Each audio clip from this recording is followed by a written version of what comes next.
What should people avoid if they are facing drug-related charges? Attorney Court Koehler says, "The biggest mistakes one can make are primarily during the police investigation. You see the same kinds of mistakes that you do with DUIs, which is, as in any crime really, when an officer is investigating. The most common mistakes that people make are to answer the police officer's questions.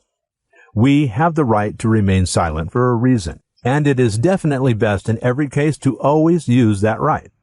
You don't have to answer questions about what you are doing. The state and the police officer and the prosecutors have the burden to prove those things. You don't have to incriminate yourself.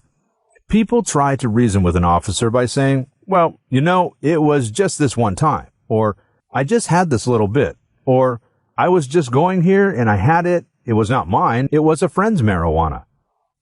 Any of those sorts of statements can come back to haunt you almost every time.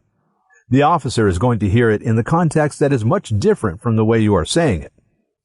It tends to happen that way, and they are not generally interested in going easy on you. They are just not. Talking to police officers about drug offenses is simply not a good idea. They are not going to look the other way, and they are not going to be nice about it. They are going to arrest you if they can.